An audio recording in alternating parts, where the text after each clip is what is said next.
Hello and welcome to DM Bhatt group tuition, a place for all the rankers. चलो आज IDs એટલે કે indirect સ્પીચના તમામે તમામ નિયમો જોઈ લઈએ અને મને એવો વિશ્વાસ છે કે આ નિયમો જો તમે પ્રોપરલી કરી નાખશો તો તમને ઇનડાયરેક્ટ સ્પીચમાં સહેજ પણ વાંધો નહીં આવે। જે નિયમો ભણાવવાની આજે હું શરૂઆત કરું છું તો 9મા ધોરણમાં પહેલી વાર તમારી જોડે ઇનડાયરેક્ટ સ્પીચ ઇન્ટ્રોડ્યુસ થઈ હતી, ત્યારથી શરૂ કરીને 12th સુધીના બધા જ રૂલ્સ આ વિડીયોમાં આવી જશે। વિડીયો ભલે થોડો લેન્ધી હોય પણ ધ્યાનથી જોજો એટલે ઇનડાયરેક્ટ સ્પીચના બધા જ પ્રોબ્લેમ તમારા આજે સોલ્વ। ચલો શરૂઆત કરીએ છીએ કે જ્યારે પણ તમે ઇનડાયરેક્ટ સ્પીચની વાત કરો તો you must be knowing that કે ઇનડાયરેક્ટ સ્પીચમાં હંમેશા કેટલા પ્રકારે ફેરફાર થાય છે? બે પ્રકારે ફેરફાર થાય છે। એમાં જે સૌથી પહેલો ફેરફાર છે એ સૌથી પહેલા ફેરફારને આપણે શું કહીએ છીએ? નામ અને સર્વનામના ફેરફાર। ચલો શરૂઆત કરીએ। હવે એક વસ્તુ ખાલી યાદ રાખજો કે જ્યારે પણ હું એવું બોલું વાક્યમાં, એટલે તમારે સમજવાનું છે કે સર ઇનડાયરેક્ટ સ્પીચમાં આપણને જે અવતરણ ચિહ્નોમાં વાક્ય આપ્યું હોય એની વાત ચાલી રહી છે, તો બરાબર યાદ રાખજો કે whenever I speak વાક્યમાં, એટલે તમારે સમજી લેવાનું છે કે અવતરણ ચિહ્નોમાં જે વાક્ય આપ્યું છે સર એની વાત કરી રહ્યા છે। ચલો શરૂઆત કરીએ છીએ। કહેવાય એક્ઝેક્ટલી કંઈક આ પ્રકારે કે સૌથી પહેલો ફેરફાર છે નામ અને સર્વનામમાં ફેરફાર। હવે કહેવાય એક્ઝેક્ટલી કંઈક આ પ્રકારે કે જો તમને કોઈ પણ વાક્યમાં એટલે હું શેની વાત કરું છું ભાઈ? અવતરણ ચિહ્નોમાં જે વાક્ય આપ્યું છે આઈ એમ ટોકિંગ અબાઉટ ધેટ। તો કહેવાય એક્ઝેક્ટલી કંઈક આ પ્રકારે કે જ્યારે પણ તમે કોઈ પણ વાક્ય જુઓ છો અને બને છે એક્ઝેક્ટલી કંઈક આ પ્રકારે કે ભાઈ જો તમને કોઈ પણ વાક્યમાં આઈ, મી, માય, વી, અવર, અસ વગેરે જેવા શબ્દો આપ્યા છે, બરાબર? ત્યાંથી સાંભળજો કે જ્યારે પણ તમે કોઈ પણ વાક્ય જુઓ છો અને ઇમેજિન ધેટ કે જો તમને કોઈ પણ વાક્યમાં કયા કયા શબ્દો આપ્યા છે? આઈ, મી, માય, વી, અવર, અસ વગેરે જેવા શબ્દો આપ્યા છે, તો 110% તમારે હંમેશા કોના પ્રમાણે ફેરફાર કરવાનો છે ભાઈ? બોલનાર પ્રમાણે ફેરફાર કરવાનો રહેશે। ઓકે, ચલ એક પ્રકારે જોવા જઈએ તો we can talk like this કે જો તમને કોઈ પણ વાક્યમાં યુ અથવા તો યોર જેવા શબ્દો આપ્યા છે, કયા શબ્દો આપ્યા છે? યુ અથવા તો યોર જેવા શબ્દો આપ્યા છે, તો તમારે હંમેશા કોના પ્રમાણે ફેરફાર કરવાનો રહેશે? સાંભળનાર પ્રમાણે ફેરફાર કરવાનો રહેશે। બરાબર યાદ રાખજો કે ઇનડાયરેક્ટ સ્પીચમાં હંમેશા બે પ્રકારના કરતા હોય, એક બોલનાર કરતા હોય અને બીજો સાંભળનાર કરતા હોય। એટલે બરાબર યાદ રાખજો કે જ્યારે પણ તમે કોઈ પણ વાક્ય જુઓ છો અને ઇમેજિન ધેટ કે જો આપણને કોઈ પણ વાક્યમાં આઈ, મી, માય, વી, અવર, અસ વગેરે જેવા શબ્દો આપ્યા છે તો કોના પ્રમાણે ફેરફાર થશે? બોલનાર પ્રમાણે ફેરફાર થશે। પણ જો વાક્યમાં યુ કે યોર આપ્યું છે તો કોના પ્રમાણે ફેરફાર થશે? સાંભળનાર પ્રમાણે ફેરફાર થશે। પણ માની લો કે જો તમને અવતરણ ચિહ્નોમાં પહેલેથી જ હી, શી, ઇટ અથવા ધે, કયા ચાર શબ્દો છે ભાઈ? હી, શી, ઇટ કે ધે આપ્યું છે તો હી, શી કે ઇટમાં કોઈ જ ફેરફાર ન થાય। રિપીટ કરું છું, ફરીવાર ધ્યાનથી સાંભળજો કે જ્યારે પણ તમને કોઈ પણ વાક્યમાં આઈ, મી, માય, વી, અવર, અસ તો કોના પ્રમાણે ફેરફાર? બોલનાર પ્રમાણે। યુ કે યોર આપ્યું હોય તો કોના પ્રમાણે ફેરફાર? સાંભળનાર પ્રમાણે। હી, શી, ઇટ કે ધે આપ્યું છે તો કોઈ જ ફેરફાર ના થાય। પણ આ ઉપરાંત હું નામ અને સર્વનામમાં એક બીજા ફેરફારને પણ એડ કરું છું। આ ફેરફાર અતિ કામના છે અને ઘણી બધી વખત આ ફેરફારમાં તમે લોચા મારતા હોવ છો, તો બરાબર ધ્યાનથી જોઈ લો। કહેવાય એક્ઝેક્ટલી કંઈક આ પ્રકારે કે જો વાક્યમાં તમને વી નામનો શબ્દ આપ્યો છે, બરાબર ધ્યાનથી સાંભળજો કે જો વાક્યમાં તમને વી આપ્યું હોય તો વીનું તમારે શું કરવાનું રહેશે? ધે કરવાનું રહેશે। અવર નામનો શબ્દ આપ્યો હોય તો શું કરવાનું રહેશે? ધેર કરવાનું રહેશે। અને અસ નામનો શબ્દ આપ્યો હોય તો શું કરવાનું રહેશે? ધેમ કરવું પડશે। ફરી એકવાર કે જો વાક્યમાં વી નામનો શબ્દ છે તો વીનું શું કરશો? ધે।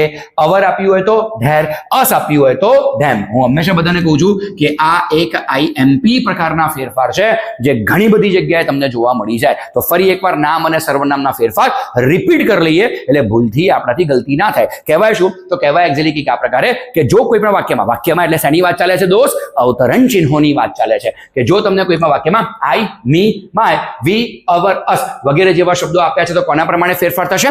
બોલનાર પ્રમાણે ફેરફાર થશે। યુ કે યોર આપ્યું છે તો કોના પ્રમાણે ફેરફાર થશે? સાંભળનાર પ્રમાણે ફેરફાર થશે। હી, શી, ઇટ કે ધે આપ્યું છે તો કોઈ જ ફેરફાર વાક્યમાં થશે નહીં। ચલ એક પ્રકારે જોવા જઈએ તો જો આપણને કોઈ પણ વાક્યમાં વી નામનો શબ્દ આપ્યો છે તો વીનું શું કરવાનું છે? ધે। અવર આપ્યું હોય તો શું કરવાનું છે? ધેર। અને અસ આપ્યું હોય તો તમારે શું કરવાનું છે? ધેમ તમારે વાક્યમાં કરવું પડે। તો આ સૌથી પહેલા બેઝિક ફેરફાર છે જેને કહેવાય નામ અને સર્વનામના ફેરફાર। ચલો બીજા ફેરફાર પર જઈએ છે। બીજા ફેરફાર આપણા જે કંઈ પણ છે એને આપણે કયા નામથી ઓળખીશું ભાઈ? તો એને આપણે ફોર શ્યોર ઓળખવાનું છે કાળના ફેરફાર। બીજા ફેરફારોને મારા ભાઈ આપણે શેનાથી ઓળખવાના છે? કાળના ફેરફારથી ઓળખવાના છે। તો બરાબર ધ્યાન આપજો કારણ કે કાળના ફેરફારમાં લોકો ક્યારેક લોચા મારતા હોય છે, તો બી કેરફુલ અબાઉટ ધીસ। કહેવાય એક્ઝેક્ટલી કંઈક આ પ્રકારે કે જ્યારે પણ તમે કોઈ પણ વાક્ય જુઓ છો અને જો તમને કોઈ પણ વાક્યમાં ક્રિયાપદનું મોટું રૂપ આપ્યું છે અથવા તો વાક્યમાં શું આપ્યું છે? SKES વાળું રૂપ આપેલું છે। ઇમેજિન ધીસ કે જો તમને કોઈ પણ વાક્યમાં શું આપ્યું આપ્યું છે કે જો તમને કોઈ પણ વાક્યમાં ક્રિયાપદનું મૂળ રૂપ આપ્યું છે અથવા તો ભાઈ તમને વાક્યમાં શું આપ્યું છે ક્રિયાપદનું SKES વાળું રૂપ આપેલું છે. હવે જો તમને કોઈ પણ વાક્યમાં ક્રિયાપદનું મૂળ રૂપ અથવા તો SKES વાળું રૂપ આપ્યું છે તો એને તમારે શેમાં ફેરવવાનું છે ક્રિયાપદનું ભૂતકાળનું રૂપ. એટલે મારો કહેવાનો મીનિંગ સમજો કે માન લો તમને વાક્યમાં પ્લે અથવા પ્લેઝ આપ્યું છે તો એના ભૂતકાળના રૂપમાં તમે શું ફેરવશો પ્લેડ કરી નાખશો. માની લો કે તમને વાક્યમાં ક્રાય અથવા ક્રાઇઝ આપ્યું છે તો એનું ભૂતકાળનું રૂપ શું થશે ક્રાઇડ કરી નાખશો. માની લો કે એના તમને ક્રિયાપદમાં ટેક અથવા ટેક્સ આપેલું છે તો એનું ભૂતકાળના રૂપમાં તમે ટુક કરી નાખશો. માની લો તમને ગીવ અથવા ગીવ્સ આપેલું છે તો તમારે વાક્યમાં શું કરવાનું રહેશે ગેવ કરવાનું રહેશે. આમ જેમ તમે પ્લેનું પ્લેડ કરો છો, ક્રાયનું ક્રાઇડ કરો છો, ગીવનું ગેવ કરો છો કે ટેકનું ટુક કરો છો, એનો મતલબ તમે ક્રિયાપદના મૂળ રૂપ અથવા SKES ને એના કયા રૂપમાં ફેરવી રહ્યા છો એના ભૂતકાળના રૂપમાં ફેરવી રહ્યા છો. મારું એવું માનવું છે કે આ તમારા માટે મોસ્ટ IMP છે. ઓકે, હું હંમેશા બધાને એવું કહું છું કે 10, 11 અને 12 માં તો ડેફિનેટલી આ ચેન્જીસ તમારા મોસ્ટ IMP છે કારણ કે આના વગર પેરેગ્રાફ સેટ જ નથી થતા. ઈચ એન્ડ એવરી પેરેગ્રાફમાં આ પ્રકારના ફેરફાર હોય. બીજો જે સૌથી અગત્યનો ફેરફાર છે એ પણ જોઈ લઈએ. હવે માન લો કે જો વાક્યમાં તમને પહેલેથી જ ક્રિયાપદનું ભૂતકાળનું રૂપ આપેલું છે, આને પણ આપણે IMP જ ગણવાનું છે. ઓકે, માન લો કે જો વાક્યમાં તમને પહેલેથી જ શું આપ્યું છે દીકરા ક્રિયાપદનું ભૂતકાળનું રૂપ એટલે કે પ્લેડ છે, ક્રાઇડ છે, ગેવ છે, ટુક છે, આવા ક્રિયાપદના ભૂતકાળના રૂપો તમને વાક્યમાં પહેલેથી જ આપેલા છે. હવે જો તમને કોઈ પણ વાક્યમાં પહેલેથી ક્રિયાપદનું ભૂતકાળનું રૂપ આપ્યું હોય તો ક્રિયાપદના ભૂતકાળના રૂપને ભાઈ આપણે શેમાં ફેરવવાનું છે હેડ પ્લસ પાસ્ટ પાર્ટિસિપલ. બહુ જ IMP છે. શેમાં ફેરવવાનું છે એને હેડ પ્લસ પાસ્ટ પાર્ટિસિપલમાં આપણે એને ફેરવી દેવાનું થાય. એટલે જો વાક્યમાં ક્રિયાપદનું ભૂતકાળનું રૂપ આપ્યું હોય તો આપણે એને શેમાં કન્વર્ટ કરીશું હેડ પ્લસ પાસ્ટ પાર્ટિસિપલ. એટલે મારો કહેવાનો મીનિંગ એવો છે કે જો અહીંયા પ્લેડ આપ્યું છે પહેલેથી તો પ્લેડનું શું કરશો હેડ પ્લેડ. સપોઝ કે અહીંયા ક્રાઇડ આપ્યું છે તો ક્રાઇડનું અહીંયા શું કરશો હેડ ક્રાઇડ. સપોઝ કે અહીંયા ટુક આપ્યું છે તો ટુકનું તમે ઇનડાયરેક્ટ સ્પીચમાં શું કરશો હેડ ટેકન. સપોઝ કે અહીંયા ગેવ આપ્યું છે તો તમે એનું ઇનડાયરેક્ટ સ્પીચમાં શું કરશો હેડ ગિવન તમારે વાક્યમાં કરવાનું થાય. તો આ બે ફેરફારો સહેજ પણ ચૂકવાના નથી. તમારા મોસ્ટ IMP ફેરફાર છે, નો ડાઉટ અબાઉટ ધેટ. તો ફરી એકવાર જરા જોઈ લઈએ કે જો વાક્યમાં ક્રિયાપદનું મૂળ રૂપ અથવા ક્રિયાપદનું SKES આપ્યું હોય તો તમે એને શેમાં ફેરવશો ક્રિયાપદનું ભૂતકાળનું રૂપ. પણ માન લો કે જો તમને વાક્યમાં પહેલેથી જ ક્રિયાપદનું ભૂતકાળનું રૂપ આપેલું છે તો તમે એને શેમાં ફેરવશો ભાઈ હેડ પ્લસ પાસ્ટ પાર્ટિસિપલમાં તમારે ફેરવવું પડે. બાકીના બધા ફેરફાર થોડા ઈઝી છે તો ધ્યાનથી જરા સાંભળી લો. ઓકે, માન લો કે જો વાક્યમાં શેલ કે વિલ આપ્યું હોય તો શું કરશો વુડ, કેન આપ્યું હોય તો શું કરશો કુડ, મે આપ્યું હોય તો શું કરશો માઇટ. મારો એક ડાયલોગ છે. શું છે ડાયલોગ શેલ વિલનું વુડ કરો, કેનનું કુડ કરો, મેનું માઇટ કરો, પછી ક્રિયાપદનું મૂળ રૂપ આવે. જેટલા પણ મારા વિદ્યાર્થીઓ છે લગભગ એમને આ નિયમ ખબર જ છે. ફરી એકવાર જરા જોઈ લઈએ. શેલ વિલ આપ્યું તો શું કરશો વુડ, કેન આપ્યું તો શું કરશો કુડ, મે આપ્યું તો શું કરશો માઇટ. હા, ઘણા શિક્ષકો શેલનું શુડ કરાવતા હોય છે અને વિલનું વુડ કરાવતા હોય છે. એ શિક્ષકો પણ ખોટા નથી. શેલનું શુડ પણ કરી શકાય અને વુડ પણ કરી શકાય. પણ આપણે થોડી ઇઝીનેસ માટે વોટ વી ડુ કે આપણે શેલ અને વિલ બંનેનું શું કરીએ છીએ વુડ. પણ જો તમારા શિક્ષક શુડ કહેતા હોય તો શુડ પણ ખોટું તો નથી. ઓકે, તો ફરી એકવાર શેલ વિલ આપ્યું હોય તો વુડ, કેન આપ્યું હોય તો કુડ, મે આપ્યું હોય તો માઇટ. હવે ધ્યાનથી સાંભળજો. જો વાક્યમાં શું આપ્યું છે એમ ઇઝ કે આર તો એમ ઇઝ આરનું તમારે શું કરવાનું છે વોઝ વેર. હું ઘણી બધી વખત એવું કહું લોકોને કે એમ ઇઝ આરનું વોઝ વેર આખા ગામને કરતા આવડે, બધાને આ નિયમ ખબર છે. પણ હવે ધ્યાનથી સાંભળજો કે જો તમને વાક્યમાં પહેલેથી જ શું આપ્યું છે વોઝ કે વેર. જો વાક્યમાં તમને વોઝ વેર આપ્યું હોય તો વોઝ વેરનું તમારે શું કરવાનું છે હેડ બીન. શું કરવાનું છે હેડ બીન. ફરી એકવાર એમ ઇઝ આર આપ્યું તો શું કરશો વોઝ વેર, વોઝ વેર આપ્યું તો શું કરશો હેડ બીન. એ જ પ્રકારે જો વાક્યમાં ડુ નોટ અથવા ડઝ નોટ આપ્યું છે તો ડુ નોટ અને ડઝ નોટ નું તમારે શું કરવાનું છે ડીડ નોટ. એ પણ યાદ રાખજો કે ડીડ નોટ પછી હંમેશા વાક્યમાં ક્રિયાપદનું મૂળ રૂપ જ આવે. ઓકે, ફરી એકવાર ધ્યાનથી સાંભળો કે ડુ નોટ કે ડઝ નોટ આપ્યું છે તો ડુ નોટ કે ડઝ નોટ નું તમારે શું કરવાનું છે ડીડ નોટ. અને ડીડ નોટ પછી પણ હંમેશા વાક્યમાં શું આવે છે ક્રિયાપદનું મૂળ રૂપ આવે. પણ માની લો એક સેકન્ડ માટે એવું માની લો, આ પાછો કામનો નિયમ આવ્યો છે. ઓકે, એવું માની લો કે જો વાક્યમાં તમને પહેલેથી શું આપ્યું છે ડીડ નોટ. જો વાક્યમાં ભાઈ તને પહેલેથી જ ડીડ નોટ આપ્યું છે તો ડીડ નોટ શેમાં ફેરવીશું had plus not plus past participle. Did not શેમાં ફેરવીશું ભાઈ had plus not plus past participle. Okay, અને last but not the least કે જો વાક્યમાં હેવ હેઝ આપ્યું હોય તો શું કરવાનું છે? હેડ. હેવ હેઝ આપ્યું હોય તો શું કરવાનું છે? હેડ તમારે વાક્યમાં કરવું પડે. ચલો ફરી એકવાર કાર્ડના ફેરફાર બોલી નાખીએ. ધીમા સ્વરે મારી જોડે રિપીટ કરશો તો મને ગમશે. કહેવાય એક્ઝેક્ટલી આવું કે ક્રિયાપદનું મોટું અથવા એસકેએસ આપ્યું હોય તો શેમાં જશે? ક્રિયાપદનું ભૂતકાળનું રૂપ. જો વાક્યમાં પહેલેથી ક્રિયાપદનું ભૂતકાળનું રૂપ આપ્યું હોય તો had plus past participle. Shall will આપ્યું હોય તો વુડ. કેન આપ્યું હોય તો કુડ. મે આપ્યું હોય તો માઇટ. એમિઝાર આપ્યું હોય તો વોઝ વેર. પણ વોઝ કે વેર આપ્યું હોય તો હેડ બીન. ડુ નોટ કે ડઝ નોટ આપ્યું છે તો ડીડ નોટ. પણ પહેલેથી ડીડ નોટ આપ્યું હોય તો had plus not plus past participle. અને એ જ રીતે હેવ હેઝ આપ્યું હોય તો હેડ તમારે વાક્યમાં કરવાનું થાય. હવે જો આ બધી વસ્તુ તો બરાબર છે, પણ ક્યારેક ક્યારેક તમે ભૂલ કરતા હો છો, તો એ પણ જરા ધ્યાનથી ચેક કરી લો. ઓકે, માન લો કે તમે એકવાર એમિઝારનું વોઝવેર કરો છો. ધ્યાનથી સાંભળજો, આ જગ્યાએ મેક્સિમમ ભૂલ થાય છે, તો ધ્યાનથી સાંભળજો કે જો તમે એકવાર એમિઝારનું વોઝવેર કરો અથવા વોઝવેરનું હેડબીન કરો અથવા તો હેવ હેઝનું હેડ કરો. આઈ રિપીટ, ત્રણમાં ધ્યાન આપી દે દોસ્ત. ઓકે, એકવાર તમે એમિઝારનું વોઝવેર કરો છો, વોઝવેરનું હેડબીન કરો છો અથવા તો હેવ હેઝનું હેડ કરો છો. હવે એકવાર તમે જો એમિઝારનું વોઝવેર કરો તો ત્યાર પછીના ક્રિયાપદ સાથે મારે કોઈ લેવા દેવા નથી. તો એ જ રીતે હું વોઝવેરનું હેડબીન કરું તો ત્યાર પછીના ક્રિયાપદ સાથે મારે કોઈ લેવા દેવા નથી. અને એ જ રીતે જો હું હેવ હેઝનું હેડ કરું તો ફરીથી રિપીટ થશે, ત્યાર પછીના ક્રિયાપદ સાથે મારે કોઈ લેવા દેવા નથી. ઓકે, એટલે કહેવાનો મિનિંગ એવો છે કે તમારું કામ ખાલી કેટલું છે? એમિઝારનું વોઝવેર કરો, વોઝવેરનું હેડબીન કરો અને હેવ હેઝનું હેડ કરો. એના પછી જે ક્રિયાપદનું રૂપ આપ્યું છે એની સાથે તમારે કોઈ લેવા દેવા નથી. સીધી ભાષામાં કહું તો ત્યાર પછીના વાક્યમાં ખાલી ને ખાલી નામ અને સર્વનામના ફેરફાર કરજો. કાર્ડના ફેરફાર તમે કરી નાખ્યા છે એમ માનજો. ઓકે, તો ફરી એકવાર રિપીટ માર લઈએ છે એટલે બધા નિયમો મોઢે થઈ જાય. ફરી એકવાર ક્રિયાપદનું મોટું અથવા એસકેએસ શેમાં જશે? ક્રિયાપદનું ભૂતકાળનું રૂપ. ઓકે, પહેલેથી ક્રિયાપદનું ભૂતકાળનું રૂપ આપ્યું તો શેમાં જશે? Had plus past participle. Shall will આપ્યું હોય તો વુડ. કેન આપ્યું હોય તો કુડ. મે આપ્યું હોય તો માઇટ. એમિઝાર આપ્યું હોય તો વોઝવેર. વોઝવેર આપ્યું હોય તો હેડબીન. ડુ નોટ કે ડઝ નોટ આપ્યું છે તો ડીડ નોટ. પણ ડીડ નોટ પહેલેથી આપેલું છે તો had plus not plus past participle. Have has આપ્યું છે તો હેડ. હવે બહુ ઈઝી ફેરફાર છે, તો ધ્યાનથી સાંભળજો. ઓકે, જો વાક્યમાં ટુડે આપ્યું છે તો ધેટ ડે. યસ્ટરડે આપ્યું છે તો ધ પ્રીવિયસ ડે. ટુમોરો આપ્યું છે તો ધ નેક્સ્ટ ડે. અગો આપ્યું છે તો બિફોર. નાઉ અથવા જસ્ટ નાઉ આપ્યું છે તો ધેન. ધીઝ આપ્યું છે તો ધેટ. પણ THESE ધીઝ આપ્યું છે એટલે કે બહુવચન વાળું ધીઝ આપ્યું છે તો ધોઝ. ટુ નાઇટ આપ્યું છે તો ધેટ નાઇટ. લાસ્ટ નાઇટ આપ્યું છે તો ધ પ્રીવિયસ નાઇટ. એવું નથી કે ખાલી લાસ્ટ નાઇટનું ધ પ્રીવિયસ નાઇટ થાય, લાસ્ટ શબ્દનું ધ પ્રીવિયસ થાય. એટલે લાસ્ટ ઇવનિંગ આપ્યું હોય તો the previous evening, last morning આપ્યું હોય તો ધ પ્રીવિયસ મોર્નિંગ કરવું પડે. અને હિયર નામનો શબ્દ આપ્યો હોય તો ધેટ. ફરી એકવાર ટુડે આપ્યું છે તો ધેટ ડે. યસ્ટરડે આપ્યું છે તો ધ પ્રીવિયસ ડે. ટુમોરો આપ્યું છે તો ધ નેક્સ્ટ ડે.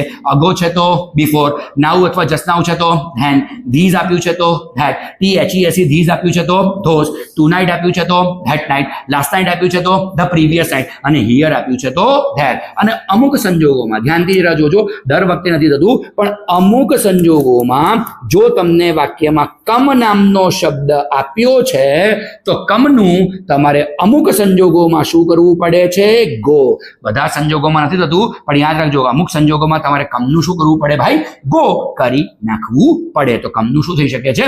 ગો થઈ શકે છે. તો આ જે કંઈ પણ તમે અત્યારે સ્ક્રીન પર જુઓ છો ધેટ્સ યોર કાર્ડના ફેરફાર. અને હું હંમેશા બધાને કહું છું કે નામ સર્વનામ અને કાર્ડના ફેરફાર તમને પ્રોપરલી આવડવા જ જોઈએ. અધરવાઇઝ ઇનડાયરેક્ટ સ્પીચમાં તમારી દાળ નહીં ગળે. તમારે આ બે નિયમોને પરફેક્ટ મોઢે કરવા પડશે. ઓકે, તો ફરી વાર વિડીયો જોવો હોય તો અહીંયાથી ફરીથી વિડીયો જુઓ, પછી આગળનો વિડીયો જોશો તો વધારે બેટર. ચલો થોડા આગળ જઈએ છે, લેટ્સ સી. ઓકે, અને નિયમ આવડતા હોય તો અહીંયા કોન્સન્ટ્રેટ કરો. હવે ધ્યાનથી સાંભળો. ઓકે, કે સૌથી પહેલી અગત્યની વસ્તુ વોટ હેપન્સ કે ઘણી બધી વખત તમે નામ સર્વનામ અને કાર્ડના ફેરફાર તમને બરાબર આવડે છે. માની લો તમે નામ સર્વનામ અને કાર્ડના ફેરફાર પરફેક્ટ મોઢે કર્યા છે. બીજો પ્રોબ્લેમ ક્યાં થાય? જ્યારે પણ આપણે ઇનડાયરેક્ટ સ્પીચના વાક્યો અથવા પેરેગ્રાફ કરતા હોઈએ તો પ્રોબ્લેમ ક્યાં થાય? તો પ્રોબ્લેમ ત્યાં થાય છે કે તમે સેન્ટેન્સને આઈડેન્ટિફાય નથી કરી શકતા કે આ સેન્ટેન્સ કયા પ્રકારનું છે. રાઈટ? પહેલા તો સેન્ટેન્સ કયા પ્રકારનું છે એ ઓળખતા શીખો. કારણ કે જ્યાં સુધી તમે સેન્ટેન્સનો પ્રકાર નહીં ઓળખો ત્યાં સુધી વાક્ય તમારું પ્રોપર બનવાનું જ નથી. તો બીજા ક્રમે તમે શું કરો કે સેન્ટેન્સ કયા પ્રકારનું છે એની માહિતી જાણી લો. તો બસ હવે બધી જ વસ્તુ તને ડિટેલમાં કહું છું. આપણે કેટલા પ્રકારના સેન્ટેન્સ વિશે જાણવાનું છે એ પણ તને કહી દઉં. સૌથી અગત્યનું છે વિધાન વાક્ય. ઓકે, બીજા નંબરે આવશે પ્રશ્નાર્થ વાક્ય, ત્યાર પછી આવશે લેટ્સ. ઓકે, ત્યાર પછી આવશે આજ્ઞાર્થ એટલે કે ઇમ્પરેટિવ સેન્ટેન્સ, અને છેલ્લે આવશે એક્સક્લેમેટરી સેન્ટેન્સ. તો આ 5 પ્રકારની વાક્ય રચના છે, અને આ 5 પ્રકારની વાક્ય રચના જ્યારે પણ ક્યાંય પણ તમને દેખાય વાક્યની અંદર તો તમને આઈડેન્ટિફાય કરતા આવડવી જોઈએ. જ્યાં સુધી તમે આ વાક્ય રચનાઓને પ્રોપરલી આઈડેન્ટિફાય નથી કરતા ત્યાં સુધી તમારા વાક્યો સાચા પડવાના કોઈ. હવે રજૂ લેટેસી તો સૌથી પહેલી અગત્યની વસ્તુ એક્ઝેક્ટલી આ છે કે ભાઈ વિધાન વાક્ય કોને કહેવાય, ધ્યાનથી જરા સમજો. એવું કહી શકાય કે જો તમને કોઈ પણ વાક્યની શરૂઆતમાં કરતા આપ્યો છે અને કરતા પછી વાક્યના અંતે ભાઈ તમને શું આપ્યું છે, ફૂલ સ્ટોપ.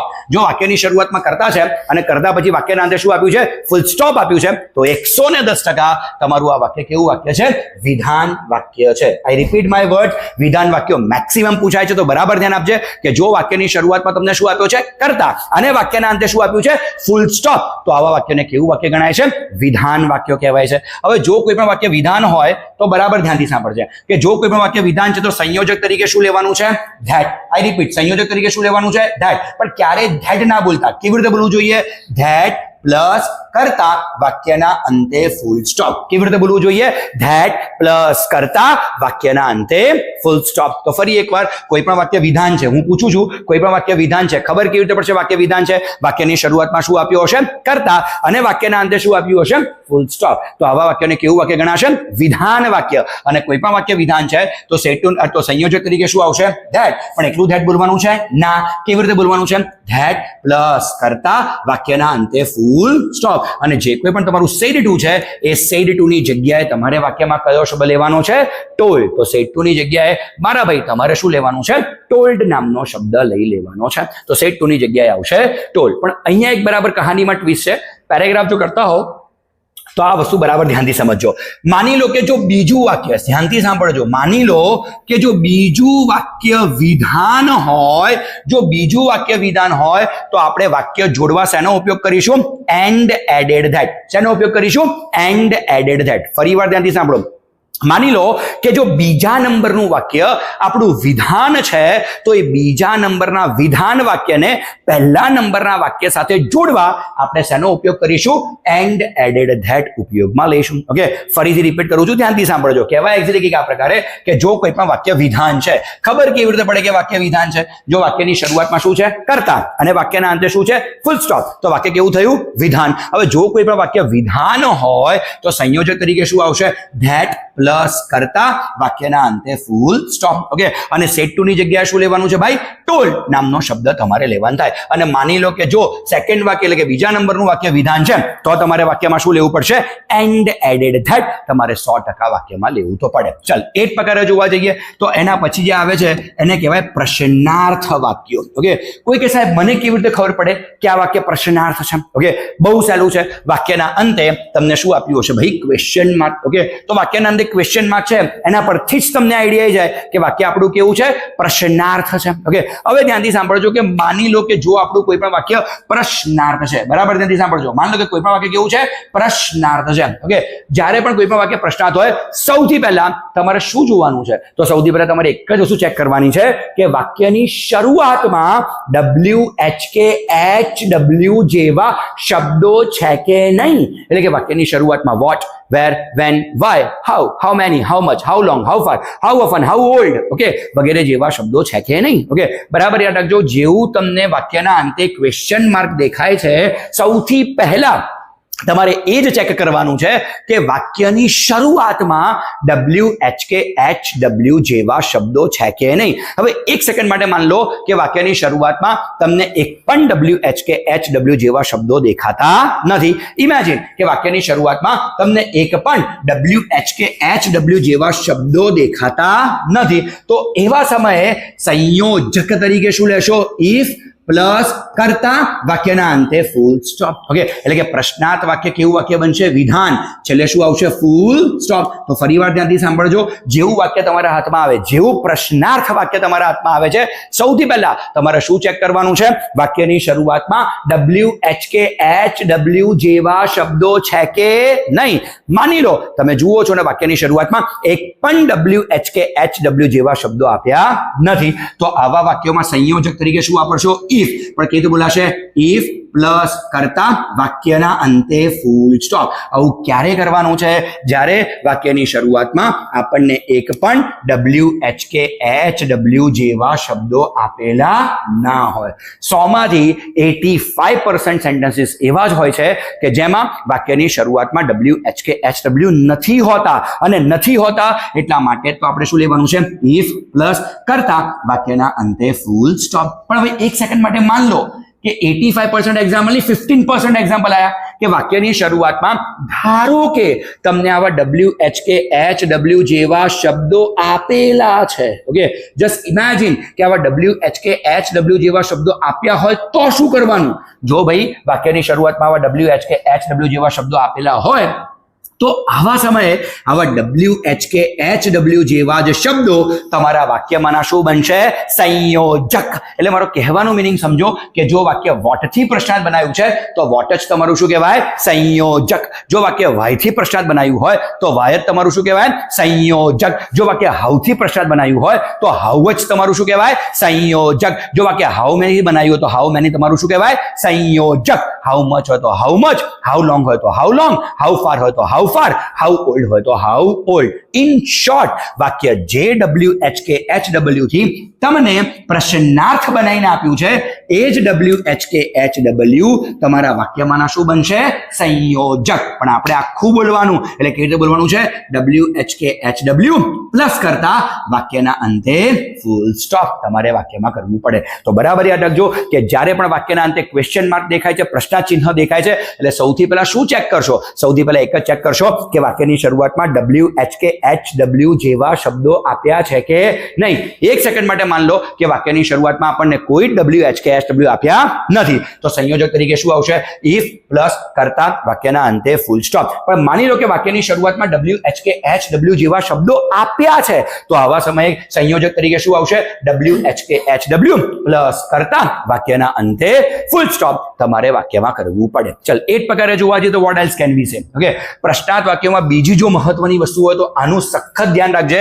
આ વસ્તુને હું ડેફિનેટલી IMP શ્રેણીમાં મૂકું છું, ઇમ્પોર્ટન્ટ શ્રેણીમાં ગણું છું. ઓકે, એટલે આમાં તો સહેજ પણ મારે લોચા ના જોઈએ. ધ્યાનથી સાંભળજો. એવું કહેવાય કે જો તમને કોઈ પણ વાક્યમાં ડુડસ પ્લસ કરતા આપ્યું છે, કોઈ પણ વાક્યમાં તમને શું આપ્યું છે? ડુડસ પ્લસ કરતા. ઇમેજિન કે તમને વાક્યમાં કયો શબ્દ આપ્યો છે? ડુડસ પ્લસ કરતા આપ્યું છે. હવે જો તમને કોઈ પણ વાક્યમાં ડુડસ પ્લસ કરતા આપેલું છે તો તમારે ઇનડાયરેક્ટ સ્પીચમાં શું કરવાનું છે? કરતા પ્લસ ક્રિયાપદનું ભૂતકાળનું રૂપ. બરાબર યાદ રાખજો કે તમે કોઈ પણ અવતરણ ચિહ્નોમાં શું જુઓ છો? ડુડસ પ્લસ કરતા. હવે જો તમને કોઈ પણ વાક્યમાં ડુડસ પ્લસ કરતા દેખાય તો તમે ઇનડાયરેક્ટમાં શું કરશો? કરતા પ્લસ ક્રિયાપદનું ભૂતકાળનું રૂપ. પણ માની લો કે જો તમને કોઈ પણ વાક્યમાં ડીડ પ્લસ કરતા દેખાય, શું દેખાય ભાઈ? ડીડ પ્લસ કરતા દેખાય છે. હવે જો તમને કોઈ પણ વાક્યમાં ડીડ પ્લસ કરતા દેખાય તો ઇનડાયરેક્ટ સ્પીચમાં શું કરશો? કરતા plus had plus pass participle. શું કરશો? કરતા plus had plus pass participle. બરાબર ધ્યાનથી સાંભળજો. આ બે ફેરફાર જે મેં અહીંયા લખ્યા છે એ મોસ્ટ IMP ફેરફાર છે. એટલે કોઈ પણ વાક્યમાં એટલે શેની વાત ચાલે છે? અવતરણ ચિહ્નોમાં તમને કયા શબ્દો આપ્યા છે? ડુડસ પ્લસ કરતા. કયા શબ્દો આપ્યા છે? ડુડસ પ્લસ કરતા. તો ઇનડાયરેક્ટમાં શું કરશો? કરતા પ્લસ ક્રિયાપદનું ભૂતકાળનું રૂપ. અને ડીડ પ્લસ કરતા આપ્યું છે તો શું કરશો? કરતા plus had plus pass participle. અને કંઈ પણ થઈ જાય, પ્રશ્નાર્થ વાક્યો હોય એટલે આવા વાક્યોમાં હંમેશા સેડ ટુની જગ્યાએ તમારે વાક્યમાં શું લેવાનું છે? આસ્ક્ડ. કન્ફર્મ તમારે લેવાનું થાય. કોઈ પણ વાક્ય પ્રશ્નાર્થ હોય તો સેડ ટુની જગ્યાએ તમે હંમેશા વાક્યમાં શું લેશો? આસ્ક્ડ નામનો શબ્દ તમારે લેવો જ પડે. તો બહુ જ લેન્ધી થિયરી છે પણ યાદ રાખવા જેવી છે. ફટાફટ એકવાર રિપીટ કરું છું, ધ્યાનથી સાંભળ. કોઈ પણ વાક્ય પ્રશ્નાર્થ હોય સૌથી પહેલા શું ચેક કરશો? WHKHW છે કે નહીં. નથી તો ઇફ પ્લસ કરતા વાક્યના અંતે ફૂલ સ્ટોપ. અને WHKHW જેવા શબ્દો આપ્યા છે WHKSW પ્લસ કરતા વાક્યના અંતે ફૂલ સ્ટોપ. જો કોઈ પણ વાક્યમાં ડુડસ પ્લસ કરતા આપ્યું છે, ઓકે, તો જવાબમાં શું આવશે? કરતા પ્લસ ક્રિયાપદનું ભૂતકાળનું રૂપ. અને કોઈ પણ વાક્યમાં ડીડ પ્લસ કરતા આપ્યું છે, તો જવાબમાં શું આવશે? કરતા પ્લસ હેડ પ્લસ પાસ્ટ પાર્ટિસિપલ. અને કોઈ પણ પ્રકારનું પ્રશ્નાર્થ વાક્ય છેલ્લે ક્વેશ્ચન માર્ક છે એટલે સેડ ટુ ની જગ્યાએ હંમેશા શું મૂકવાનું છે? આસ્કડ નામનો શબ્દ કમ્પલસરી મૂકવાનો તો છે જ. ઓકે, ચાલો, આ તો ભાઈ વિધાન અને પ્રશ્નાર્થ વાક્ય. મેક્સિમમ આ વિધાન અને પ્રશ્નાર્થ 9th સ્ટાન્ડર્ડ થી આવી જાય છે અને 12મા સુધી દરેક ઇનડાયરેક્ટ સ્પીચમાં તમને મિનિમમ 2 માર્ક તો અપાવે છે. ઓકે, ચાલ શરૂઆત કરીએ છીએ લેટ્સમાં. કઈ બહુ મોટા તીર નથી, ખાલી એક ચાવી આવડે એટલે લેટ્સ તમને આવડી જશે. કોઈ પણ વાક્યમાં લેટ્સ આપ્યું હોય અને એને જો આપણે ઇનડાયરેક્ટ સ્પીચમાં ફેરવવું છે, આપણી ચાવી શું છે? તો આવા સમયે આપણી ચાવી છે suggested plus that plus they plus should plus ક્રિયાપદનું મૂળરૂપ. અને અહીંયા ક્રિયાપદનું મૂળરૂપ ક્યાંય શોધવા જવાની જરૂર નથી. આ જે કોઈ પણ તમારું લેટ્સ છે એ લેટ્સ પછી તમને જે શબ્દ આપ્યો હશે એ જ શબ્દ તમારું શું હશે? ક્રિયાપદનું મૂળરૂપ. બસ કશું ના કરો. લેટ્સ પછી જે ક્રિયાપદનું મૂળરૂપ છે એને ઉઠાઈને ક્યાં લઈ આવો? વાક્યની શુડ પછી. વાક્યમાંના શુડ પછી તમારે વાક્યમાં લઈ લેવું પડે. ઓકે, તો ફરી એકવાર, કોઈ પણ વાક્યમાં લેટ્સ આપ્યું છે, ઇનડાયરેક્ટમાં ફેરવવું છે. ચાવી શું છે? Suggested plus that plus they plus should plus ક્રિયાપદનું મૂળરૂપ. ચલો એક વાક્ય આપી દો. Ram said let's play cricket. તો ઇનડાયરેક્ટ શું થાય? Ram suggested that they should play cricket. Okay, suppose કહ્યું કે Mohan said let's go out. તો સેન્ટેન્સ કેવી રીતે બનશે?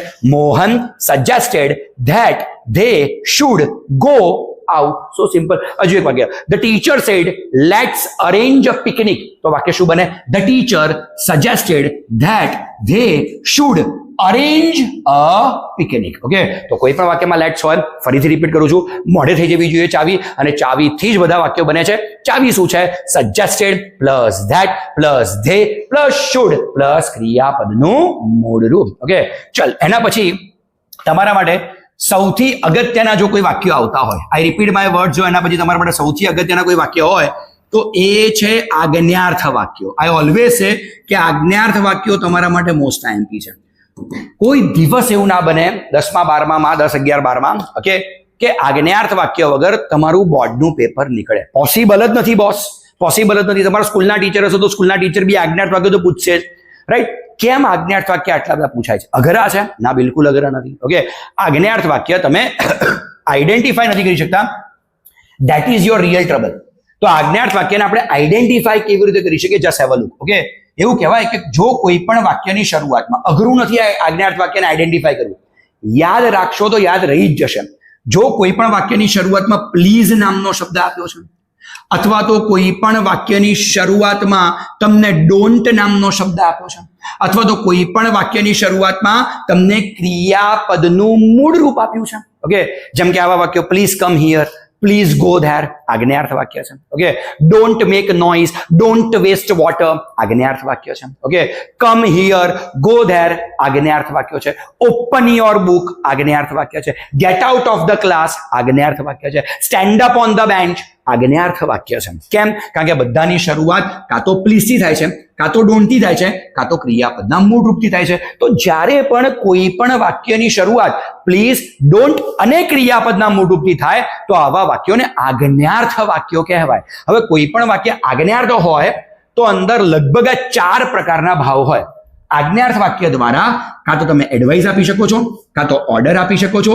પ્લીઝ આપ્યું હોય તો રિક્વેસ્ટેડ તો છે જ તમારી પાસે, રિક્વેસ્ટેડ મૂકશો એટલે પ્લીઝ નામનો શબ્દ વાક્યમાંથી નીકળી જશે. અને કોક વાર વોર્નિંગ એટલે વોર્ન નામનો શબ્દ લખી શકાય.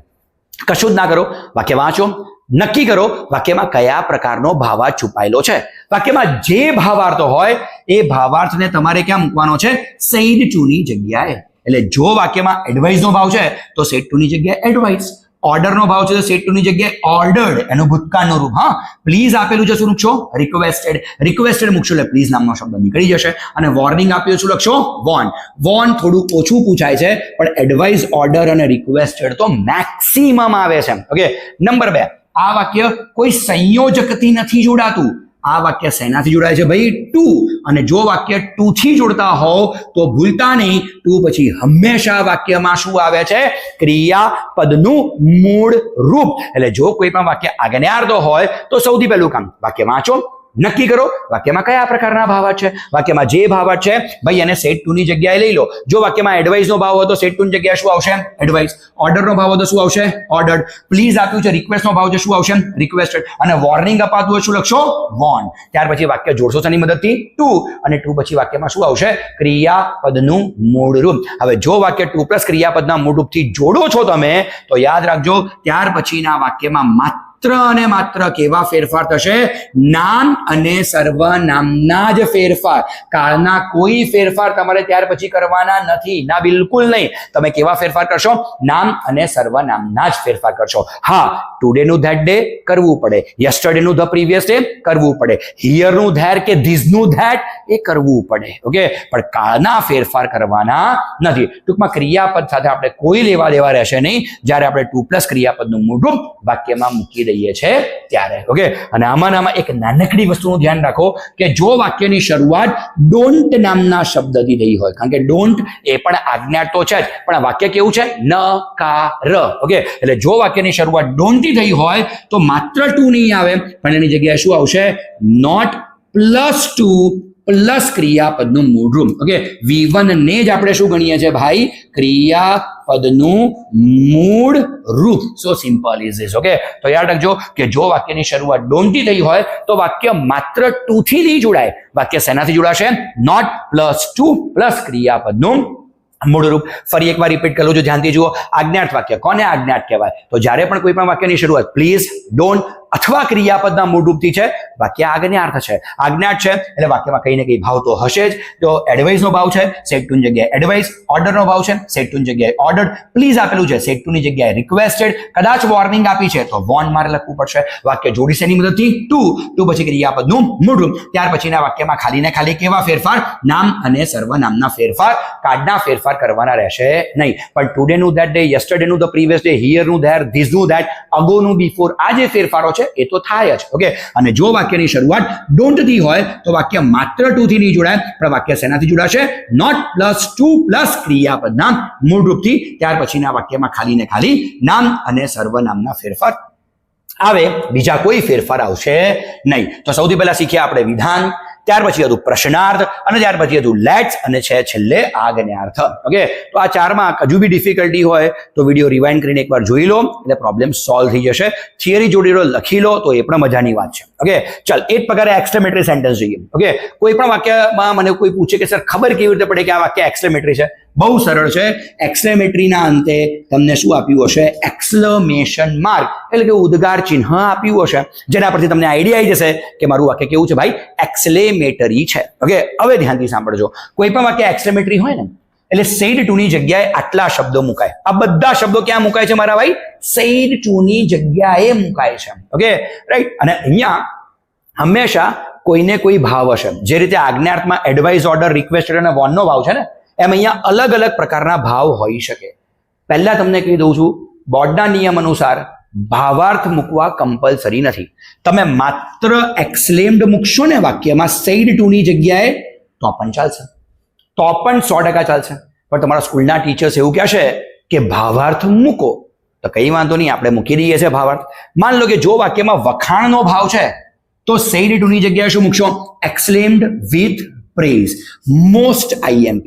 ઓકે, હું તમને સાચું કહું, 100 માંથી 90 વાક્યમાં વખાણનો જ ભાવ હોય છે. ઓકે, તો સેડ 2 ની જગ્યાએ શું મૂકશો?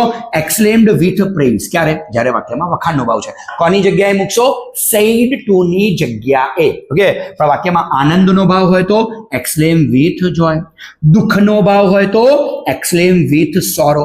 સોરો માટે ઘણીવાર વાક્યમાં આવો અલાસ નામનો શબ્દ આપેલો હોય છે. એટલે જો વાક્યમાં એલાસ નામનો શબ્દ આપ્યો છે તો એલાસ એ હંમેશા દુઃખનો ભાવ આપે. આવા સમયે સેડ 2 ની જગ્યાએ એક્સક્લેમ વિથ સોરો મૂકી શકાય. માન લો કે વાક્યમાં ગુસ્સાનો ભાવ છે તો સેડ 2 ની જગ્યાએ એક્સક્લેમ વિથ એંગર તમારે વાક્યમાં મૂકવું પડે. ઓકે, એ જ રીતે માન લો કે જો વાક્યમાં સરપ્રાઈઝનો ભાવ છે તો શું લેવું પડશે? એટલે આશ્ચર્યનો ભાવ છે તો શું મૂકશો? એક્સક્લેમ વિથ સરપ્રાઈઝ તમારે વાક્યમાં મૂકવું પડે. ઓકે, એ જ પ્રકારે ઓકે ધ્યાનથી જરા જુઓ કે વાક્યમાં જે ભાવ છે એને મેં ક્યાં જોડ્યા છે?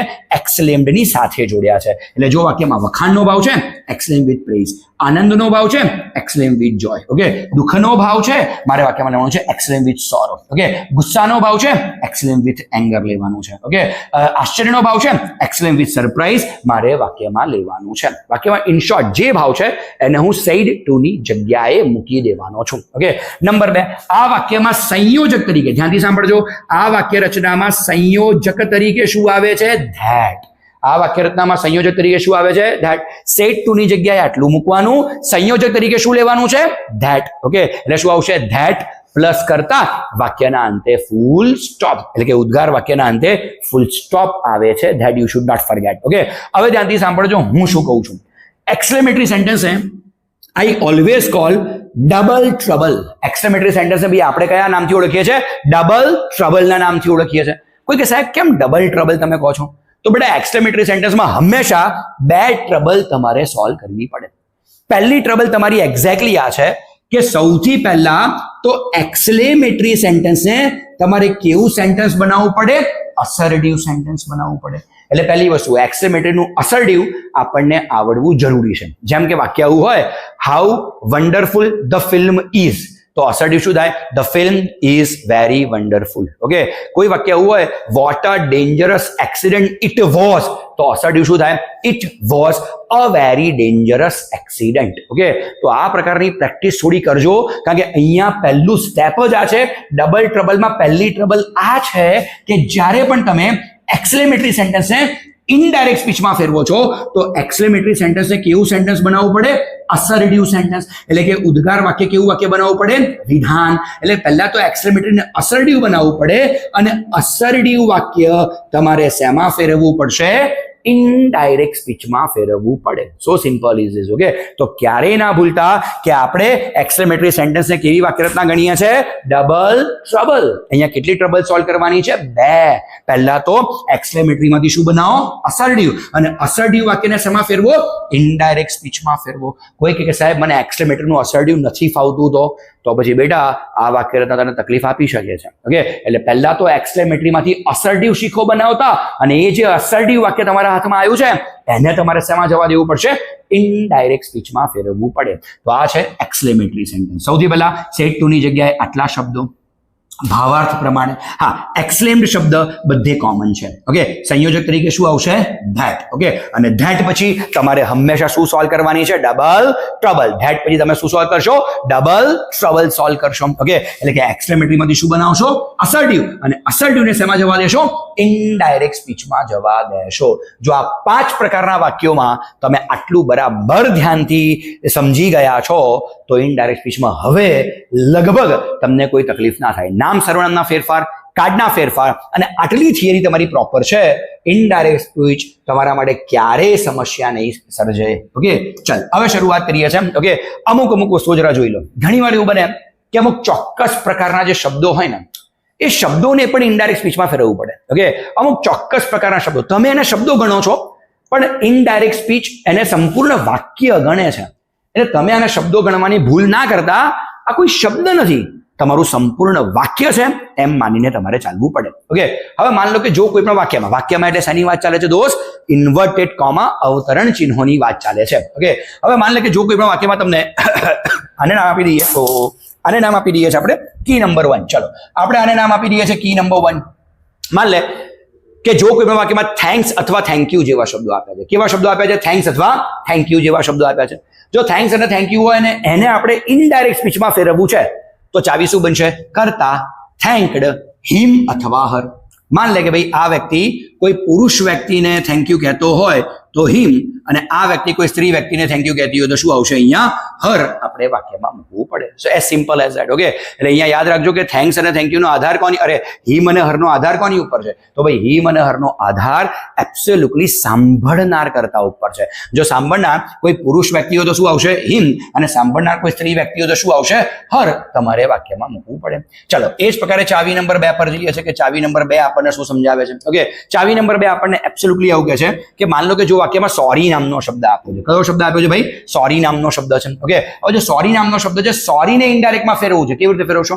કરતા, અપોલોજાઇઝડ, હિમ અથવા હર. ઓકે, છેલ્લે ફૂલ સ્ટોપ, છેલ્લે છેલ્લે ફૂલ સ્ટોપ, છેલ્લે ફૂલ સ્ટોપ, ભૂલવાનું નથી. ઓકે, તો સિમ્પલ લોજિક ઇઝ કે સોરી નામનો શબ્દ છે ઇનડાયરેક્ટમાં ફેરવવું છે. કેવી રીતે ફેરવશો? કરતા, અપોલોજાઇઝડ, હિમ અથવા હર તમારે વાક્યમાં લેવું પડે, કમ્પલસરી લેવું પડે. ઓકે, અચ્છા, કોઈ પણ જગ્યાએ ઓકે, શ્યોર અને ઓફકોર્સ, બહુ આઈએમપી છે આ. ઓકે, શ્યોર અને ઓફકોર્સ છે બેટા. ઓકે, શ્યોર અને ઓફકોર્સ ને પણ જો તમારે ઇનડાયરેક્ટમાં ફેરવવું હોય, ફેરવવું જ પડશે. કેવી રીતે ફેરવશો? કરતા, જે કરતા ઓકે, શ્યોર કે ઓફકોર્સ બોલે છે કરતાનું નામ. ત્યાર પછી શબ્દ છે એગ્રીડ વિથ. ત્યાર પછી કયો શબ્દ આવશે?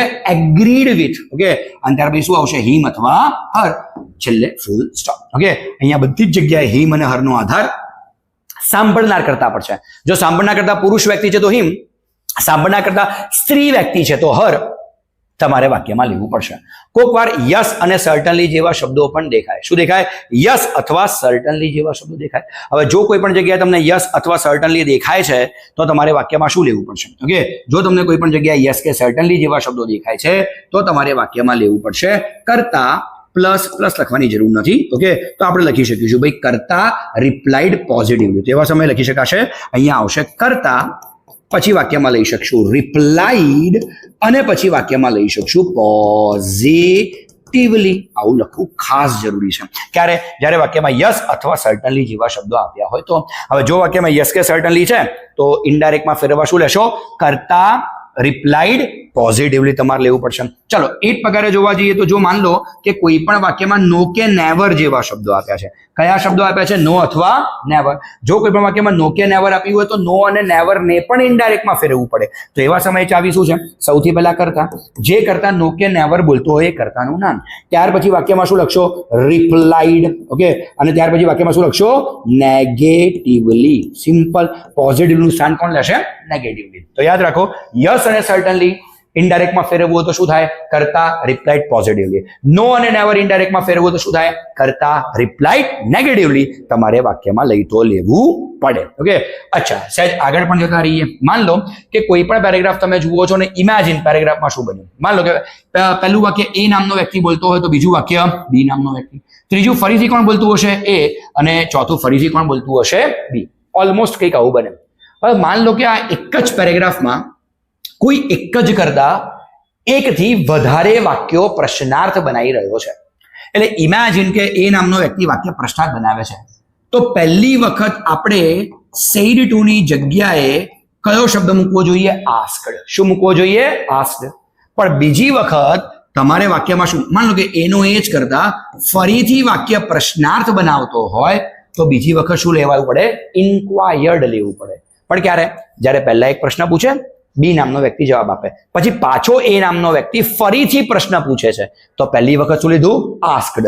બીજી વખત શું લઈશું? ઇન્ક્વાયર્ડ આપણે વાક્યમાં લેવું પડે. અચ્છા, ચલો, ઇન્ક્વાયર્ડ ની જગ્યાએ તમે વાક્યમાં અગેન આસ્કડ લખશો તો પણ ખોટું નથી. તો આસ્ક પણ લખી શકાય, અગેન આસ્ક પણ લઈ શકાય, આસ્ક પણ લઈ શકાય, ઇન્ક્વાયર્ડ પણ લઈ શકાય. Okay, so simple is is. Okay, એ જ નિયમ અહીંયા પણ કામ લાગી જાય. એ બહુ અલગ નથી, પણ અહીંયા મારે તમને થોડુંક અલગ વસ્તુ શીખવાડવી છે. ધ્યાનથી જરા જુઓ. ઓકે, થોડુંક અલગ શીખવાડું છું, જરા ધ્યાનથી ચેક કરો. ઓકે, માન લો કે આ પહેલું વાક્ય છે, એ નામનો વ્યક્તિ બોલે છે, રાઈટ. આગળ જઈને બી નામનો વ્યક્તિ છે. ઓકે, એ શું કરે છે? ઉપર, અને આ વાક્ય પ્રશ્નાર્થ છે, રાઈટ. તો ઓબ્વિયસ મેન કે બી નામનો વ્યક્તિ નીચે એનો શું આપતો હશે? જવાબ. આવું હંમેશા બને કે જો ઉપરનું વાક્ય પ્રશ્નાર્થ હોય તો નીચે ભાઈ તમને શું આપે? એનો જવાબ આપે. ઓકે, હવે જ્યારે પણ કોઈ પણ માણસ વળતો જવાબ આપતું હોય, તમે જોજો ઉપરનું વાક્ય પ્રશ્નાર્થ હોય તો જવાબ હંમેશા વિધાન હોય. હા, 100%. ઉપરનું વાક્ય પ્રશ્નાર્થ હોય તો જવાબ હંમેશા કેવું હોય? વિધાન હોય. જેમ તમારો કહેવાનો મિનિંગ સમજ, હું તમને એવું કહું, વેર આર યુ ગોઈંગ, તો તમે શું કહેશો? I am going to my friend's house. તો વેર આર યુ ગોઈંગ એ શું હતું? પ્રશ્નાર્થ. પણ I am going to my friend's house એ કેવું વાક્ય છે? વિધાન. ઓકે, હું તને એવું કહું કે વોટ ઇઝ યોર ફાધર, તમારા પપ્પા શું કામ કરે છે? તો તમે શું કહેશો? મારા પપ્પા બિઝનેસમેન છે. તો મારા પપ્પા બિઝનેસમેન છે કેવું વાક્ય થયું? વિધાન વાક્ય થયું. My father is a businessman, વિધાન વાક્ય થયું, રાઈટ. તો હંમેશા સમજો કે ઉપરનું વાક્ય પ્રશ્નાર્થ હોય ને તો નીચેનો જે જવાબ હોય ને એ જવાબ કેવો હોય? વિધાન. હવે આપણે તો વિધાન વાક્ય માટે શું સમજ્યા છીએ? વિધાન વાક્ય હોય તો સેટ ટુ ની જગ્યાએ ટોલ્ડ, સંયોજક તરીકે ધેટ પ્લસ કરતા વાક્યના અંતે ફૂલ સ્ટોપ. આપણે એવું સમજ્યા છીએ. ઓકે, પણ ધ્યાનથી સાંભળો ભાઈ, ઉપરનું વાક્ય પ્રશ્નાર્થ હોય અને નીચે જો એનો જવાબ હોય, ભલે એ વાક્ય વિધાન જ છે, મને ખબર છે વાક્ય વિધાન છે, પણ તેમ છતાં આપણે ટોલ્ડ ધેટ નહીં લખીએ, આપણે એ વખતે શું લઈશું?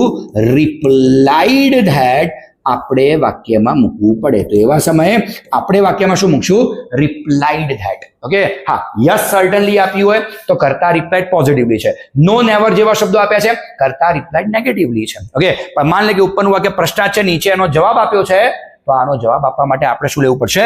રિપ્લાઇડ ધેટ લેવું પડશે, નહીં કે ટોલ્ડ ધેટ. આપણે હંમેશા શું લેવું પડે? રિપ્લાઇડ ધેટ આપણે વાક્યમાં લઈ લેવું પડે. ઓકે, તો ભાઈ ઇનડાયરેક્ટ સ્પીચમાં આ બીજી ચાવીઓ જે આવી છેલ્લે એ પણ યાદ રાખો, તમારા માટે 100% બેટર રહેશે. કી નંબર 1 થેન્ક્સ અને થેન્ક યુ, કી નંબર 2 સોરીની છે, કી નંબર 3 તમે ધ્યાનથી જોશો ઓકે શ્યોર અને ઓફકોર્સની છે, કી નંબર 4 જો તમે પકડો છો તો યસ સર્ટનલી છે, અને કી નંબર 5 જો તમે પકડો છો તો it is of no and never. તો આ 5 ચાવી અને પ્લસ થોડી ઘણી આ પેરેગ્રાફની એટિકેટ્સ તમને યાદ છે, ઇનડાયરેક્ટ સ્પીચ પરફેક્ટ તમને આવડશે. I hope